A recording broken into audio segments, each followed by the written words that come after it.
mistaken, there's my Kuan little statue over there in the garden. And my property goes up to the end where you can see the sky. There's my little wagon and my little tool shed over there. But I wanted to give you a little tour of the house. I'm walking out on the deck right now, and it's about 8:30 at night, and the sky was exceptionally bright pink. So I ran inside and got the camera. I live at the end of a bluff out here on a little island which is called Vashon Island. It's right by Seattle. Well, there's a little bit of a rainbow left over there. I don't know if you can see it. But this is where we are. You can probably see the houses way down by the shore there. That's how high up we are. And yeah, it's an interesting sky tonight. A little cloudy. And what I'll show you in another video is the straight ahead is Mount Rainier, and we really can't see it right now because of the cloud covering. But so we're going to go back here, and that's my house there. It's a nice little house, one level, about 1,400 square feet. And that's the other side of my property here. So I'll go over here and show you the backyard. And those are blossoming plum trees, the dark ones. And then right behind the dark ones are Yoshino blossoming cherries. And we have here an interesting tree which is called a Madrona tree. Very pretty. They have a light reddish bark, and in sunset they glow. So that's about it from here. But I did want to, that's a tiny little cherry tree I planted in back there right up in front. Now over here you'll see some little shrubs that I put in behind, rather in front of this clump of trees. You'll see some little shrubs, and those little shrubs are a giant blue bamboo. So hopefully they'll grow into very large giant bamboo, but we've only had them there for a couple of just 1 year now, so they're starting to sprout up. But as you can see, these Madrona trees, we have a lot of them on the property here.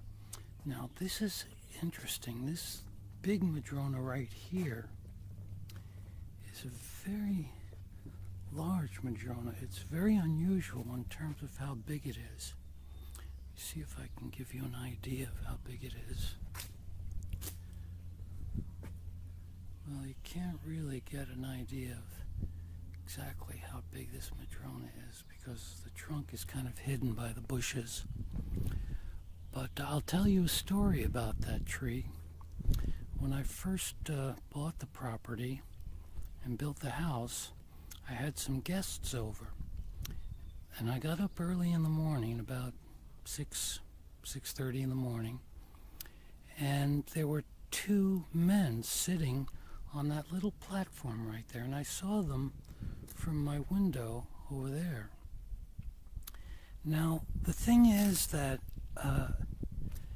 on the other side of the property is a graveyard, a very old graveyard. People were buried there in the 1800s, and so I was new to the property and just sort of making friends with the graveyard. And the graveyard is up behind those trees, up in there. And so when I looked out the window and saw these now, at that time these bushes were, I'd cut them down, they'd grown back now. But I could see that platform from the window, and one of the men was reading a newspaper. And I looked by the door to make sure that my guests were still in the house, and they were, because I saw their shoes by the front door. And so I was thinking to myself, well, who in God's name are these people sitting on the tree platform reading the newspaper? And I had to think, I didn't have to think this, but at the moment I thought, well, maybe these are dead people from the graveyard.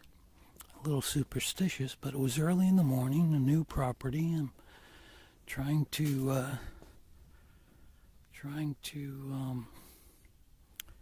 orient myself. But at any rate, I got up my courage, came out, and went over to the tree and said good morning. And they both said good morning back, so it was good. I knew they were alive. But at any rate, they were about 18, 19 years old, and one of them said, my brother and I built this little platform here, and we wanted to sit in it again and look out at the sunrise, because this is the best place to see the sunrise from the island. And that's my story of the ghosts. And so now right up in that area, I know you can't see through the bushes very well, but you'll see a little water, is the SeaTac Seattle International Airport.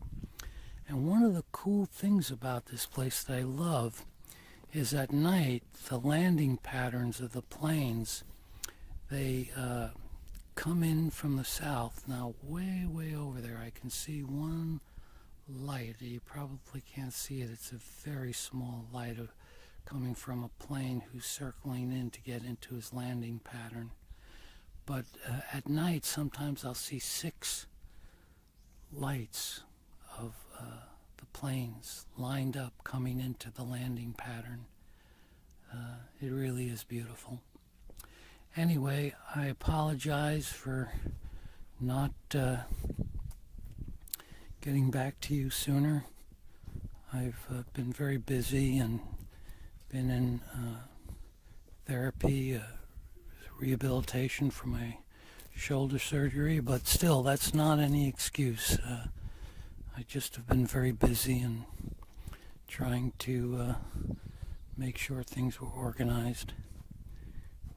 So anyway, I wanted to give you a look at where I live in the summertime. We come over here in the summer when it's cold and rainy, which is quite a bit of time here. Karen has a place in Seattle, and that's where I usually stay.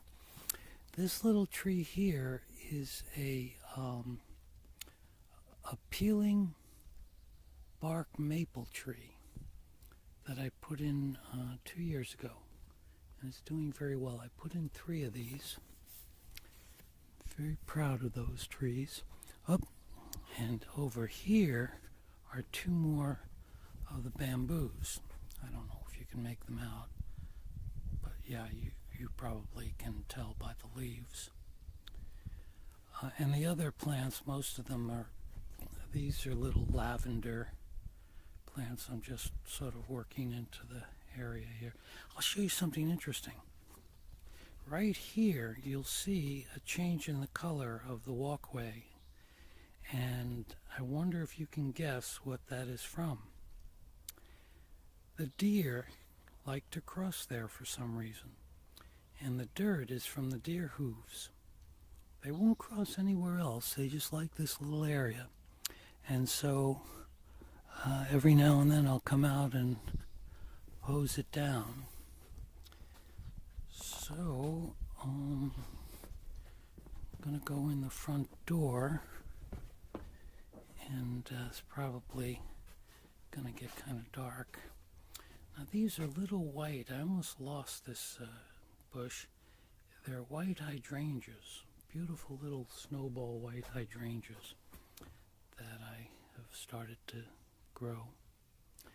Anyway, that's the little tour, and I'll send this to you, and hope you and your family are well, and your girlfriend is well, and you're making a lot of money and enjoying nature. Okay, Bacon. Bye-bye.